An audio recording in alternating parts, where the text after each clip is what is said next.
Go ahead. All right, Claude, go ahead.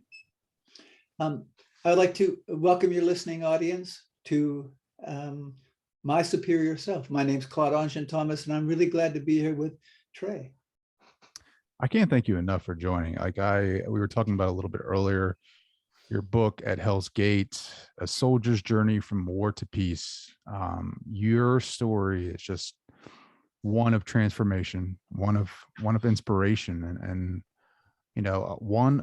a story of suffering too, right? I mean, I think the book is just very informative about your story, and it's just very powerful, like some of the examples of some of the suffering that you had to endure and the trials and tribulations of your life. I think everyone suffers, but why don't we start with where it began for you? You talk about your story early on. Why don't you give everybody a context about where you grew up and how it started? Sure. I had from my perspective, I had a pretty ordinary life. Although in reflection, it wasn't so ordinary.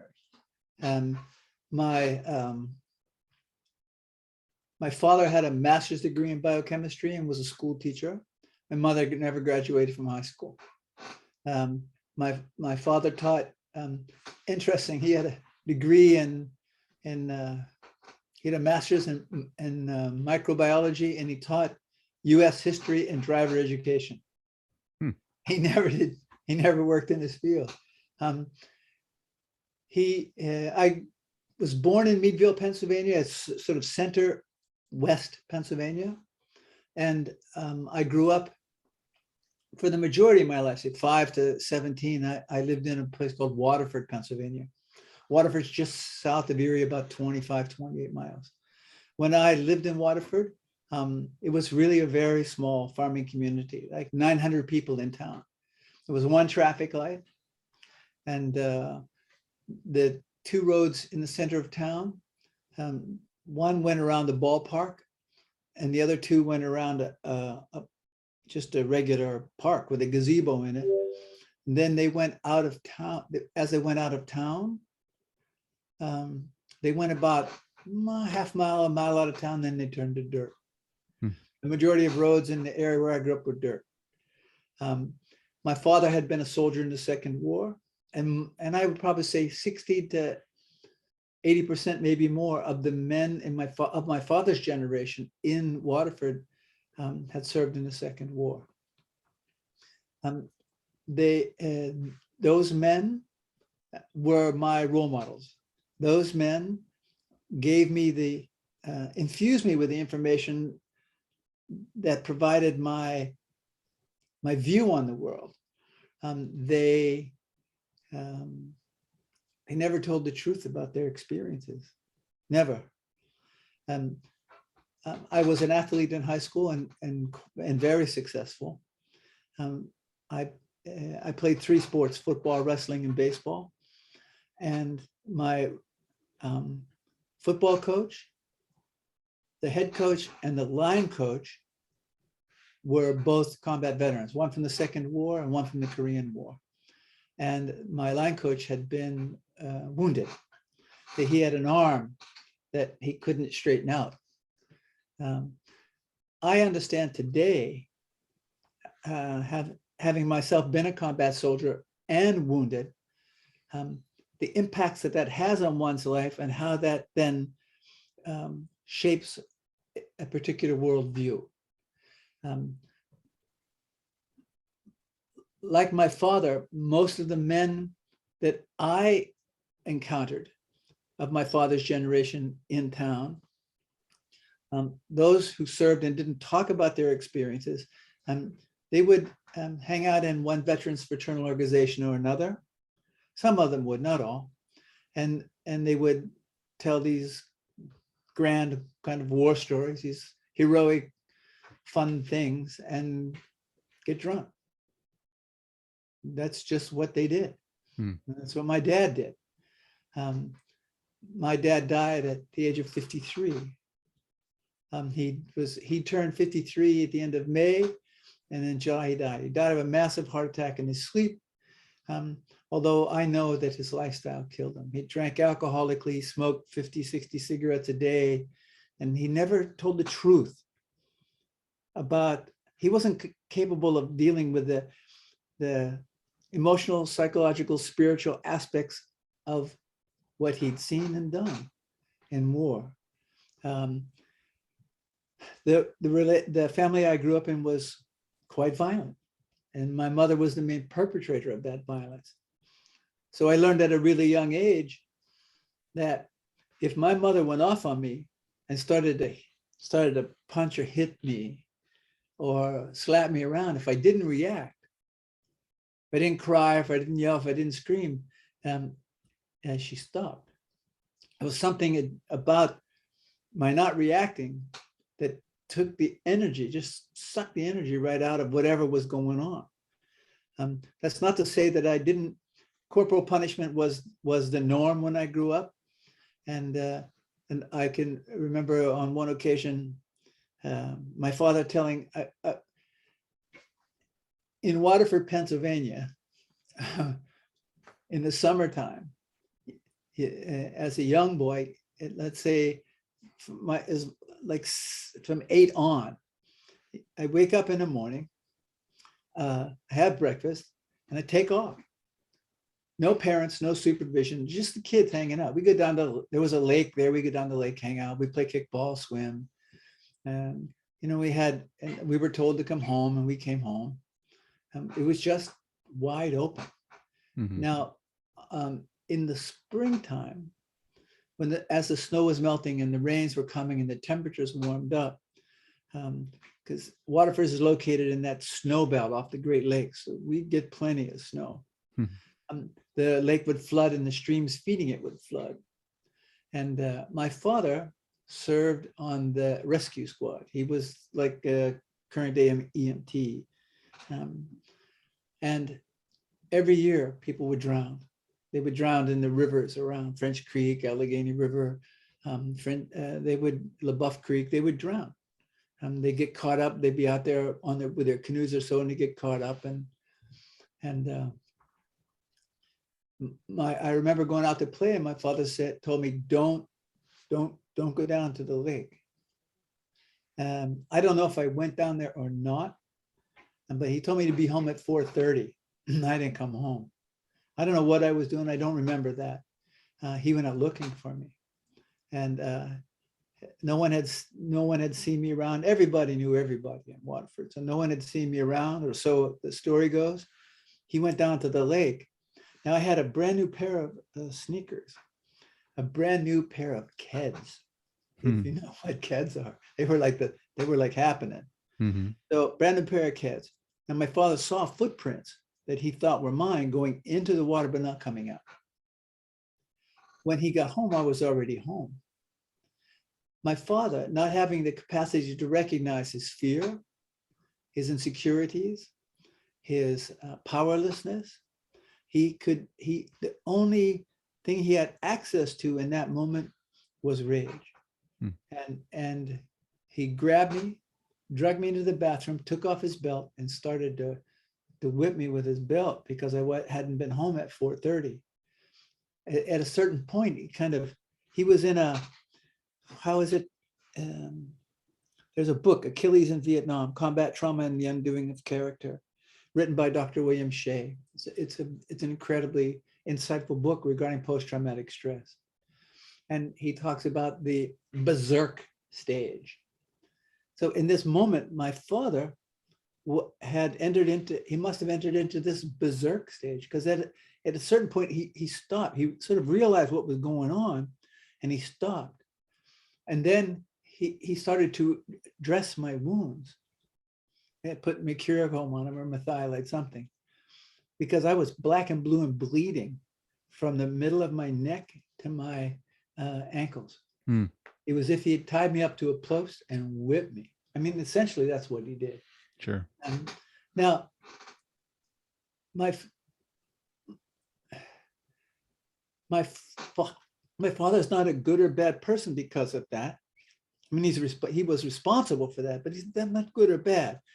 I understand his reactions based on the unaddressed realities that he was living with, and what he was doing to keep those unaddressed realities under wraps. He was using social anesthetics. He was using alcohol and cigarettes and food to mask, to sort of put a blanket over those feelings and attempt to keep them at a distance. But they don't work. I can also testify that they don't work. Because that was modeled for me, that's the path that I followed regarding my own military service. Yeah, because you volunteered to go over and be in Vietnam, right? Like, I mean, you signed up and became a man of service and for the country, and you were a witness to everything that war has to offer a man, right? Like, I mean, a young man to that effect. I mean, I read your book, so I know some of the story, but I mean, now you're a wandering monk, right? Like, is that what the term is? A wandering monk? Yeah, the correct term is I'm a fully ordained Zen Buddhist monk. I'm a mendicant monk, Okay. which means that I'm not permitted to live in a usual way. I'm not permitted to have a job or retirement or healthcare, insurance, that sort of stuff. By vow, I'm not permitted. I live off of the donations, or I live off the gifts from the community that supports me. COVID's been tough for us. Sure. If I'm offered a place to stay, I have a place to stay. If I'm offered food to eat, I have food to eat. If that's not offered, I sleep outside and I don't eat. You know, and I've committed myself to that. But back to an earlier point, everything about my upbringing was conditioning me towards military service. The athletics I participated in, the coaches, the men in my community. And so, and also my parents divorced at a young age, and I was left with my dad. My dad was gone a lot. So I was on my own, making up my own rules. My father suggested that I go into the military. It would help make a man out of me, teach me some discipline, because he understood that if I went off to college, based on who I was at the time, I probably wouldn't have made it. About that, he was correct. I joined the military on the delayed enlistment program. I joined while I was still in high school. I was 17. My dad signed a contract. I wasn't old enough. And I left for the military about a month after I graduated from high school. I went through basic training at Fort Dix, advanced training at Fort Jackson, was sent to Europe for some specialized infantry training, and got into a lot of trouble with alcohol. One way to fix that was I volunteered to go to Vietnam. So I was 18. I was 18 when I went. Wow, that's and you were I don't know what the correct name is for it, but you flew in the helicopters, right? And yeah, I was a helicopter crew chief. And what that meant is that I was a crew chief for UH-1D and UH-1B helicopters. The UH-1Ds carried troop supplies, did medical evacuations, those sort of things. The UH-1Bs, at the time that I was in Vietnam, and the unit I was with, they were our gunships. And so I initially went as an infantry person, and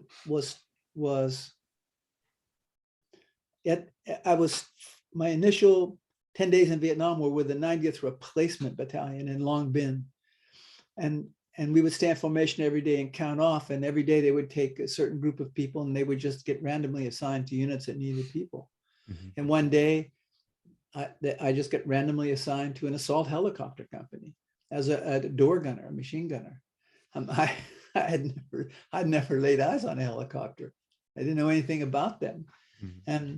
But I was in the unit maybe 2 months, 3 months, and it was a real need for crew chiefs.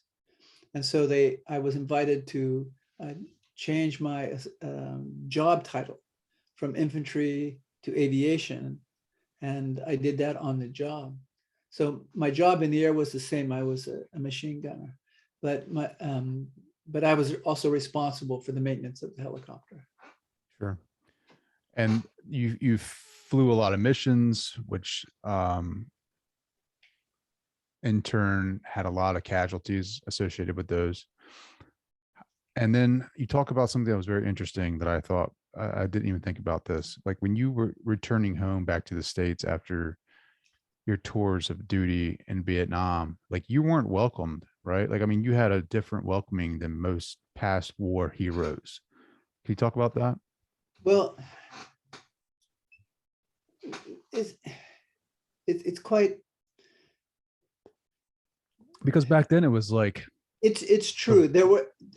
I got out of military hospital in 1968. I came back to Waterford, Pennsylvania, and I would say I don't know when, because I was in the military. I don't know when the anti-war movement began to really gain steam, but in 1968, they were the anti-war movement was pretty well on its way to being something, to being a real force to be reckoned with. But a lot of members of the anti-war movement saw the soldiers who served in Vietnam as the enemy. So my take on that has always been that they saw themselves as advocates of peace. But the moment you see us as the enemy, then this is no longer the process of peace. This is just another war movement. You wanted to bring things. They wanted to see things come to a conclusion in Vietnam. They wanted to see the killing of Vietnamese and the death of U.S. soldiers and the other countries who also fought in Vietnam. They wanted to see that come to an end. So there were a large number of vocal people who were not welcoming. They were hostile, critical, and blaming. There were a fair number of people who they didn't know how to welcome us back. Based on everything that was going on politically and socially, they didn't know how to welcome us back. And then there are a lot of people who just didn't really care. yeah. I can remember going into one of these. I got out of the military. I grew my hair pretty long, and I can remember I went into one of these veterans fraternal places in Mercer, Pennsylvania, and I was playing pool and I remember some guy walking up to me and said, "Hey, we only allow veterans in here." And I said, "Yeah, I'm a combat veteran from Vietnam." He said, "Yeah, we also don't let losers in here." Oh, And this was one of his peers, yeah. And my reaction, I wasn't so sophisticated. I was just reactionary. I was conditioned to see things like that as a threat, the enemy, and the way to deal with conflict was violence, and that was the way to resolve things. And so I hurt him pretty bad with a pool cue. Then I ended up being arrested and in jail, and that set off a whole chain of events that continued for quite some time. sure. So from that point, you were suffering quite a bit, I would think, right? And mentally, I don't even know, did you even have like a spiritual like connection or like, I guess like at that point, you're just kind to like, I don't know. Did you fall back into alcohol or drugs or anything like that when you came back No, from it's Vietnam? not that I fell back into it. It's like I gave it up. Sure. Sure. And so I mean, alcohol was a go-to for me from a very young age. I wasn't a regular drinker in high school because it interfered with my athletics. But I got into trouble with alcohol in the military. Now in Vietnam, I didn't. In Vietnam, I got introduced to other drugs. I got introduced to marijuana. I got introduced to pills, and I got introduced to let's see. Yes, pills and marijuana, and And in the hospital, I was given narcotics for pain, and they never stopped giving me the stuff. Mhm. So when I got out of the military, of course, I followed the path that was modeled for me with my father and the men in my community. And also I had a dependence on alcohol and other drugs. Sure. I also had a dependence on violence. And so my life was just the way it was. I didn't feel out of control. I remember I came out of war. I mean, war is like the penultimate psychotic experience, combat. And I came out of war. So what I was experiencing was just a continuation of that. I was recreating that in a way because I didn't know, regular life didn't make any sense to me. Hmm. Yeah. I mean, how would it? Like you get influenced by this propaganda that we're shown, right, of the enemy, of Vietnamese people. You go and you fight them and you take lives and you come back and you're faced with the anti-war movements where you think you're coming back to your home country where you'll be supported. And you talk about a lady, I think it was a train station or something, that came up to you and spat in your face. Airport. And that's the welcoming you have. And now you're kind of lost because nobody's talking about this. There's no, I don't think there were any type of facilities or any type of modalities set in place for post-traumatic stress. There wasn't, people weren't talking about their feelings. They were heavily medicated with alcohol, drugs, marijuana, pills. How in the world did you find meditation, mindfulness, the moment? How did you find that for yourself? Well, I don't, I can tell you how, I can describe how it took place, but I don't really know how I found it. It's not like I was necessarily not consciously looking for it. It's the same with, I wasn't consciously looking for it. But the way my life unfolded, it unfolded where, so I left the country I graduated from college. I did manage to do that. In 1974, I left the country. I spent from 74 to 78, I spent out of the country. Most of that I spent in Iran. I came back to the US into 78. I didn't know what else to do. So I found out I had some more GI Bill. So I went back to college. I went back to the town where I went to college, Slippery Rock, Pennsylvania. I went back to school there. I met a woman there, and I wanted to go to New York. I wanted to, like, I had visions of going to New York and being a rock star. And she didn't want to hear it. She had family up in New England, up in Maine, and so we ended up coming. I ended up going to up into Massachusetts with her, and I ended up staying in Massachusetts from, I can't even, from like, I moved up in Massachusetts in like 1980. Yeah, 1980. And I stayed there from 1980 until I moved down here. Mhm. But in this relationship, I remember one day it's like I have to keep reminding myself, I'm not a good or a bad person because of what I've done, but I am responsible. And the way I deal with that responsibility is by not doing the things that my conditioning, my reactionary self wants to do. So I can remember her telling me that I had to do something about my anger or I was going to leave. And I can, this was in the time of, still in the time of that. Well, they were the shape of a dial telephone, but they were the next model up. They had push buttons. So I can remember picking up the receiver from the phone and sort of screaming at the top of my lungs that I wasn't angry, and I broke that receiver in my hands. Can you imagine? I didn't think I was angry. I thought I was perfectly entitled to feel like I feel and act like I act. I was very detached from the truth of what was happening. It was just a continuation of the chaos that I was accustomed to. That was life. I did though. I wanted to save that relationship. It didn't work. But what it did do is I got into therapy with a psychiatrist.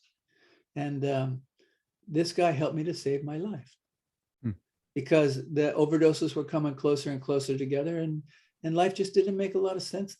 Life didn't make any sense to me. And I was growing tired of all the chaos. And I was growing tired of just the way I felt. I was just growing tired of it. And in that therapeutic process, I ended up going into an alcohol and drug treatment center, not because I wanted to, but it was I saw it as a way to sort of get away, to get a break, because I didn't think I had a problem with alcohol and drugs. And about 2 weeks into that rehabilitative process, I had this awakening that yes, my biggest problem right now is that first fixed pill or drink. If I don't take that first fixed pill or drink, and I just I stay committed to a path and work with whatever starts to surface without that blanket of intoxicants over me, my life has a chance to become something different. And that was the door, the gateway that I probably spent 7 years sort of clearing up, dealing with the things that were surfacing as a result of no intoxicants. And then right around the 7-year mark, I was left face to face with Vietnam. In the interim, I had started working with a social worker. I was in a therapy group with men and women. We're both in that therapy group because I was making an effort to learn how to socialize. It's still not a strong suit for me. A mendicant Buddhist monk works good. But in that, I was in the social worker recognized that the sort of traditional modalities just weren't, they didn't serve me. And she knew about this Buddhist monk who was doing some work with veterans and was having some success according to the stories. And she recommended I go to a retreat that they were having at a holistic center in upstate New York. And so I went, not because I wanted to, but I didn't want to risk alienating her. So I did it more to please her than I thought it would do me any good. And my life just kept unfolding like that. I went at the end of that retreat. I was very skeptical in the beginning. At the transition of this, at the end of this retreat, I went up to apologize to the monk. I couldn't apologize and just say, I think I want to go to Vietnam, and I was crying, snot was running out of my nose. And it was there that I started really to talk for the first time about my combat experience. I still wasn't able to be truthful. I was still minimizing it. But it was a start. I took a risk. Up until then, I hadn't really talked much about it.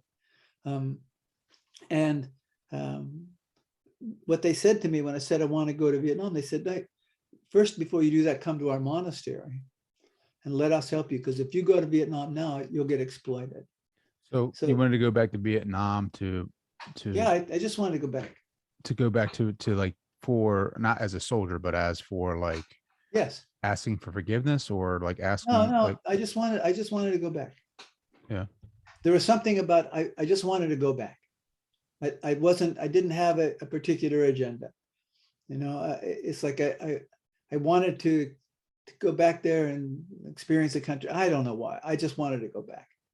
And what they said to me is they said, before you go back, why don't you come to our monastery? Let us help you. We can help you. And I remember when I heard those words, I had this outpouring of emotions because I realized, not immediately at that point, but I did realize at some point that I've been waiting to hear that all my life. I had never heard it here in this country. And so I made a decision to go. I went with the intention to stay for a month. I stayed for 3 years. It was a Vietnamese monastery. So I was living with people whom I was trained to see as the enemy. I was living with people who by outlook were we were killing each other. And so it was part of the process. I didn't stay there. I'm not ordained in that lineage. It became not the place for me to be. I left there, came back to the States, and within a month of being back, I met this American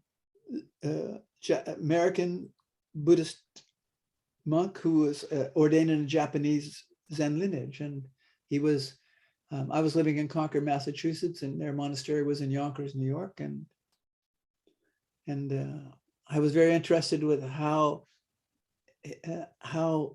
he was living his Buddhist practice in the world. He was very socially active, and that appealed to me. And I went down, met him, talked with him, and within 15 minutes, he just said, "I want to ordain you." And I just looked at him and said, "What the F do you want with me? Get out of here." I said, this was decades ago now. I've been living as a fully ordained monk for 25 years. Sure. But back then I make long hair and still edgy. Well, when when did you listen to Thich Nhat Hanh speak? Was that before you got ordained, or was it after? Before. Before. And what was that experience like? Well, that was the retreat I went to in upstate New York. He was the monk who was facilitating that. I usually don't talk about the people I studied with by name, because I want people to understand that meditation can't be taught. Mm-hmm. Can't teach it. What can be passed on, what can be taught is a form. And then what we do with those forms, how we apply them, our commitment to them. The form is not meditation, but the form puts us in a position where we can begin to experience the truth of a meditation practice. And meditation and daily life are not two things. So meditation isn't this sort of sitting in a quiet place, someplace, and in a certain posture. And I would say that's the root form of an active meditation practice. But daily life, brushing teeth, working, reading, typing, cooking, eating, all of those things right now, what we're doing is an active form of the meditation practice of deep listening and mindful speaking. To be conscious that the words that I use carry weight that I'm not even conscious of, and they're being transported out into who knows where, who's listening. And so in order to be really present and aware of this interconnected reality that I'm a part of, I had to be willing to go through that suffering. Not only my suffering, but the suffering of my father and my mother and my grandparents and my great-grandparents, and all that suffering from that family lineage is passed on to me. And I needed to be willing to wake up to that. The way I wake up to that is to see how my life was manifesting itself. I had to stop carrying guns, and I needed to stop getting high. I needed to be doing things different. I needed to stop screaming at people and give them the finger if they didn't do something in traffic I like, and had to stop following them home, and I had to stop wanting to run people off the road. And I had to wake up to how I was conditioned to respond to the world, to realize that my problems are not external, nor are the solutions. That if I want my life to be different, I had to do things differently. And they told me in alcohol and drug treatment, they said, you can't think yourself into a new way of living. You got to live yourself into a new way of thinking. Don't get high. And no matter what, don't get high. And then see how it unfolds. And in that process, so I needed help and support. And And I followed instructions. Follow instructions, That's meditation. right. What did you experience in meditation? Say it again now. What do you experience when you were meditating? When you first started meditating? Oh man. Well, I tell you, when I first started to practice meditation in as it was being as I was being introduced to it in the monastery, boy, I tell you, my mind was explosive. And so the instructions that I received was to just follow the breath. They gave me instructions on how to sit, posture, and all of that, and that just concentrate on the breath. To breathe in, knowing that I'm breathing in, breathe out, knowing that I'm breathing out, and to be conscious of my breath constantly. You know, I would breathe in, knowing that I would breathe in, and in my mind would just go, "Pow!" It was just going 15,000 miles an hour. And it was almost impossible for me to sit still. But I just stayed with it. And what's happened over time is that my relationship, my mind is still active, but my relationship to those thoughts has changed. They don't grab me like they used to. So what's happened is that I've been able to experience a level of peace with my own peacefulness. That's some powerful stuff. I mean, meditation for me has been a game changer. Just experiencing how active the mind is, like what you're talking about, just seeing it for myself. And then Yeah. my reaction to things like you're talking about, like I'm more so able to see my body react to a certain situation and see it inside from my being, if that makes sense. Like I could see if I'm in a stressful situation or a situation that triggers me, like I can see the body react before I actually say something. But I'm able to like pull myself back in and kind of say, all right, well, that's part of the ego. That's not really who you are. The situation that's unfolding is like what you talk about, the conditioning that I've been experienced throughout my life.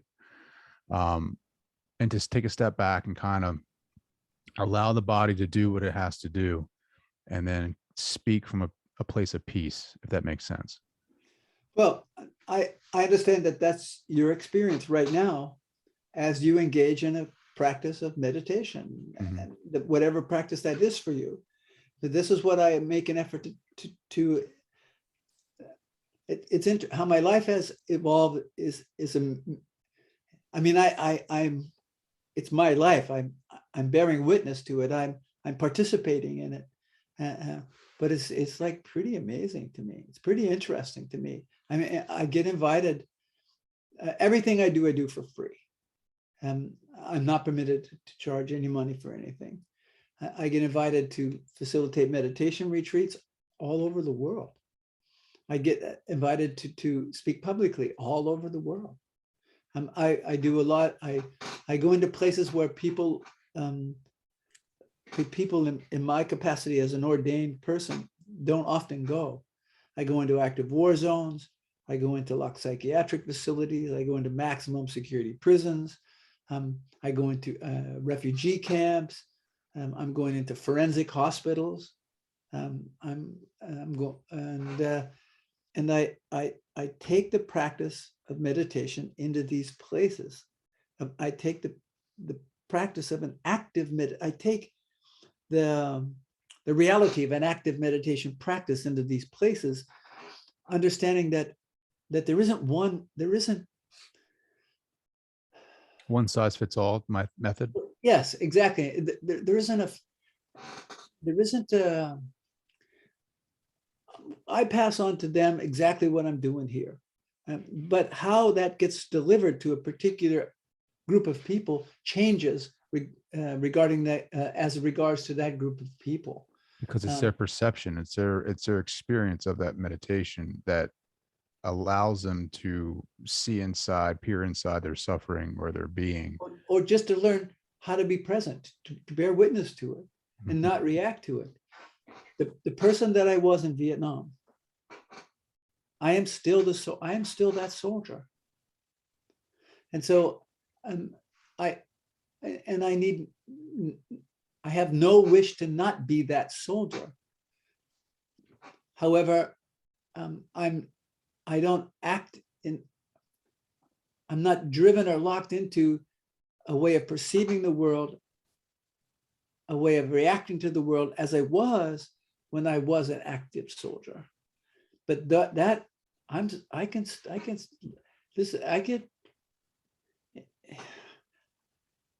you can come up behind me in traffic and blow your horn, and I tell you, my first response is I want to slam on my brakes, get out of the car, and bust out all the windows in your car. That's what the emotions that rise up, and how those emotions give rise to thoughts, and how when thoughts and feelings, when they merge, they form perceptions of how I am supposed to behave. So I can bear witness to that process and go, not today.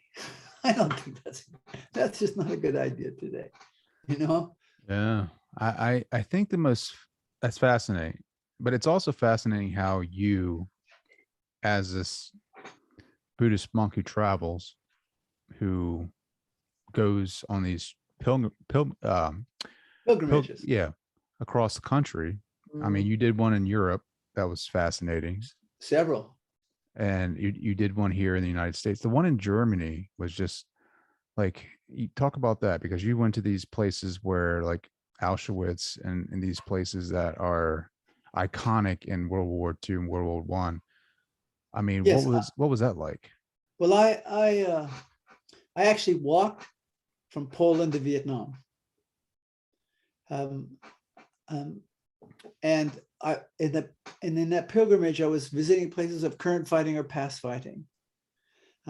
I guess between 93 and 2017, I've walked about 71 or 72,000 miles all over the world. Several different pilgrimages in Europe. I walked from Yonkers, New York to San Francisco, right through the middle of the United States. I walked the US-Mexican border. I walked from the site of the first battle of the American Revolution, the North Bridge in Concord, Massachusetts. I walked from there to Washington, D.C., to the Vietnam Veterans Memorial. I was in New York on September 13th. I was here in Florida on September 11th, and not on 9/11, and I left immediately and went to the city.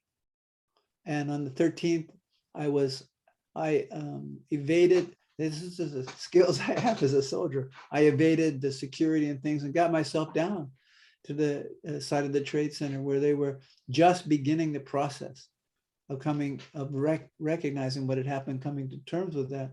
And I sat there. And I sat there for hours, for about 3 or 4 days. Just sat there. And it's just how my life. It's how my life has unfolded. It's what my meditation practice looks like. Someone else's will look different.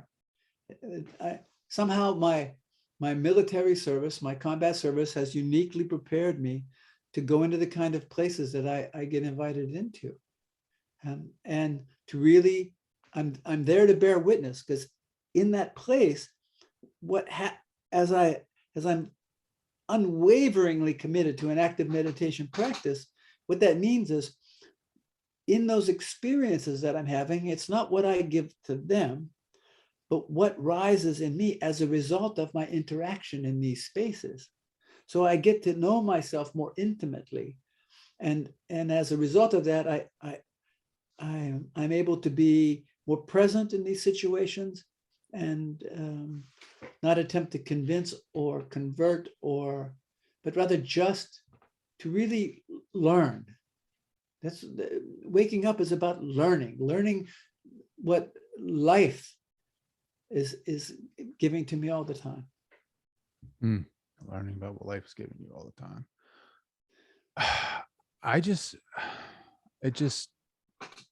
It's super impressive, the fact that the vows that you took of like accepting food that is offered to you, right, and not having any money. Like, how do you survive walking from New York or wherever to San Francisco? Like, how do Yeah. you make that trip if you're not bringing money or anything with you? Yeah, you just do it. You know, people would ask me, so like they would go, some people would go, hey man, what are you walking for? You walking for like world peace or world hunger or something? I said, no, man, I'm walking just to walk. So when we would walk, and there were a group of people who walked with me. We would walk 18, 20 miles a day, and we would come to the next small town. And then we would approach the religious organizations first, the churches, and I would introduce us, and I would say, this is who I am, this is who we are, this is what we're doing. Can you provide us with a simple place to stay and simple food to eat? And if they say yes, I bow to them in gratitude, and we leave the place like we were never there, except sometimes it was a bit more clean. If they said no, I bowed to them in gratitude and thanked them for the opportunity that they were presenting me with, because there was a piece of me that was saying, hey, you are obligated because of your religious tradition to like take care here. Yeah, but it's not true. Those who said no, they brought me in contact with my own conditioning, my own narrow view of the world. And so it was important for me to bow to them and thank them for the opportunities that the teachings that they were presenting me with. So I would say, and there were only well, Yonkers is just north of New York City, so about 10 miles or so. So from Yonkers to San Francisco, I would say we slept outside because everyone turned us down. We slept outside maybe twice, 3 times. Really? Yeah. Now, once we hit the desert, like we left Topaz, Utah, and the next town was Ely, Nevada. It's 185 miles away. There's nothing out there. Yeah. There was one gas station. I don't even somewhere out there. It was near another town, but that town was like 15, 18 miles. You could see it, but it's 15, 18 miles off the road. So on those occasions, we slept outside. Sure. That was only because there wasn't any town. Yeah. I'm sure you saw some beautiful sights. Yes, some beautiful sights, and also experienced some real not nice things. Really? Yeah. Like what? Well, just the narrowness of how people will wrap themselves up in a particular ideology as an identity, and how desperate they are to defend that, because anything that's outside of that identity they've created is a threat to their identity. And so when I would enter into conversations or enter into spaces with certain groups of people, and I had people say, like, hey, you're a Buddhist monk, you can't, we won't let you step foot in here. Things like that.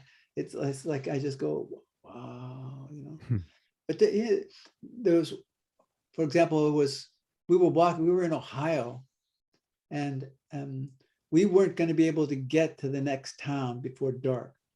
So I stopped at a certain point with the group, and then we went off to the farms and houses around and knocked on doors.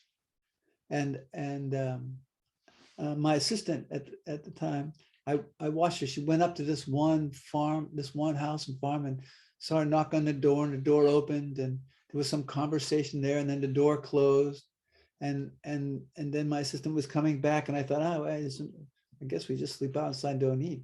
And my assistant said, oh no, we can stay there. So we all came up there, and the story was that it was a husband and wife who lived there, and the wife she'd had some kind of, this is what she said, I don't know what's true. She said she'd had a premonition that she was going to be visited by a holy man in a group of people. And then boom, we showed up. I said, we sleep in the barn. Her husband, she invited us to stay. Her husband wasn't home from work yet. And everyone was starting to relax. I said, hey, don't take off your boots yet. We got to wait till the husband comes home. He may not be too happy about this. I offered to sleep in the barn. They said, no, you stay in the house. And so we had these spontaneous acts of generosity that you wouldn't have expected. And we had just the other kind of experiences too, where no one would host us. They just wouldn't. They just said, "No, we can't have no we can't have no Buddhists in there, man." Go ahead. What about in Europe? Like when you're traveling across, from Poland to Vietnam, was it the same type of fear? Was it a little bit more accepting of what your mission was? Well, I would say that they're more familiar with the practice of wandering, the reality of wandering monks. Europe is, because they've been around a lot longer than we have, and there's a long-standing tradition of wandering monks, not necessarily Buddhist monks, but if you get into Asia, then it's Buddhist monks, but in Europe, it would be Christian monks. That being said, I mean, I never slept outside in Europe, ever. That didn't mean that we didn't have some awkward or challenging experiences. We were walking in Europe. We were in a town in Austria, and up on top of one of these, it's a mountain, but not a real high one. It was overlooking the whole town, and there was this huge Dominican monastery. There must have been 500 or 800 rooms there if there was one. And I remember we knocked on the door, explained who we were, and asked for a simple place to stay and simple food to eat. And they said, "Oh, no, we don't have any room. We can't help you." I went, "What? You don't have any room?" But bow to them, thank them for their generosity of listening, and go to the next place. Wow. Yeah. Wow. That's so fascinating. I can talk to you all night about your journeys. How can people connect with you? I mean, how can people find more of your books? Well, the books are available on a multitude of sources. I mean, I have a printout where all it can be bought. I'm not going into that. I can say that if they would go on to the Zalto Foundation's website, that's www.zalto.org. That's ZALTHO. Information is there. You can reach me. Yeah, it's in the back of that. Listen, which book is that? This is that at Hell's Gate? At Hell's Gate. Yeah, the website's in the back of that book. Also, my email address is in the back of that book. But if you go onto the website, there's an email address. If people are interested, they can always write to that, and those emails get to me. There's also a second book available. The second book available is Bringing Meditation to Life. It's 108 teachings on the path of Zen practice. Yes, I have that too. Yeah, and it's at Hell's Gates, published through Shambhala. Bringing Meditation to Life is published through Oakwood Publishing. Have you ever gone like extremely deep in your meditations? Like, I mean, to the point where you're getting information that some people would say is impossible to get. Like, does that make sense? Like, I feel like Well, the deeper we go, like the more access we have to our true being.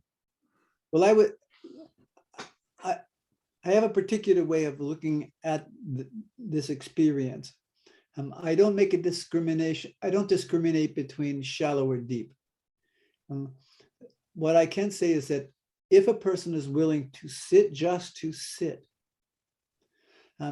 and walk just to walk, eat just to eat, work just to work, connect with the breath, that that they, what begins to happen, oh, I don't know what will happen for them. I can only say that what began to happen for me is, as I became more aware of the conditioning to behave in ways that weren't supportive to myself and to others, as I began to drop away those reactive tendencies, I began to experience I began to experience in a more palpable way the interconnected reality that is this existence. It's like we are swimming in air. We're swimming in it. You can feel it. It touches you. It sustains us. And as a species, we're bent on extinction. And so my commitment is to bring an end to all war in my lifetime, and it is attainable. Understanding that the roots of war are not external; the roots of war are personal. I bring an end to the roots of war in me, and because of the interconnected reality that is this existence, that has an impact. And it's like a drop of water falling on the stone. Yeah, a drop of water falls on the stone long enough, it's going to break that stone. And so I as I advocate with folks, I want to. I don't know what peace is. I make a great effort not to define peace, compassion, love, these kind of general terms, to not define them. But what I make a great effort to do is to say, for example, peace is not a static reality. It's organic and it's alive. And the reality of peace is showing itself to us all the time, differently from circumstance to circumstance. So what I find myself is becoming the peace that I want to see in the world, because I'm dropping away all of my, slowly but surely, dropping away my ideas of things. Don't mean I don't have them. But when I have an idea, I'm able to look at that idea from different angles of perception. But foundational to that, there are no shortcuts. It is about a disciplined spiritual practice. People are looking for shortcuts. They're looking for transcendent experiences. They're looking for something extraordinary human. And for me, the most incredible experience that I can have is just being present in this thing that we call life, knowing that my nose is on my face. Well, Claude, I can't thank you enough, sir, for joining the show, for coming on, for working your mission, for doing the things that you do, writing the books. You're very welcome, Trey. This has been fantastic. I just, I'm very fascinated by living in the moment. Like, it's so eluding. Like, it's like the ego, the brain, it steals the moment from us. And it's like, the meditation definitely locks us back into it, or at least allows us to reconnect with that. And then the growth that happens there, the moment that you reconnect with is different for everyone. I think for me, it's helping me reconnect with myself, like you were talking about, kind of trusting myself more about my experiences in my meditation, like the feelings, right? Like stopping the thoughts, or not stopping the thoughts, observing the thoughts, like knowing that I am not my thoughts, right? Like, in feeling the body and feel it's like feeling how the body after, like at first, like I couldn't sit down for like 10 or 15 minutes, like just in the lotus position, like because it was like my body was like rejecting that. It was like I was cramping, like my brain wouldn't stop. And it was just, but as I build up, it's like I can sit for an hour. And then I know when an hour is, because then I start feeling a little bit more cramps, or I'm starting to feel my body. Mm. But for the most part, like I experience things like I'm a big fan of Robert Monroe's meditations and what his story is. I'm a big fan of reconnecting with my higher self. I'm a big fan of understanding my consciousness and what that is, and my spirituality, and not trying to put a label on things. Like I understand my conditioning. I understand how I was brought up, and indoctrination and dogma. And I'm trying to observe myself as just this right now in this moment, not putting anything on it, but just right now, this state of local consciousness and what is happening right now in this vehicle that I'm, in. And, just experiencing that and having that experience, and then, not judging it. Right. Like, I think that's my method, but I like how I like, it's simple. Like you're like, just follow the breath, watch it in and out. I'm conscious of my nose. I'm watching it. I'm sitting here and I'm just observing, and it's pretty powerful. Yeah, breathing in, knowing I'm breathing in, breathing out, knowing I'm breathing out. Mm. If that's the case, then I can't be any place else other than the present moment. Claude, I can't thank you enough, my friend. You're very welcome, Trey. I really appreciate that you have invited me on the show.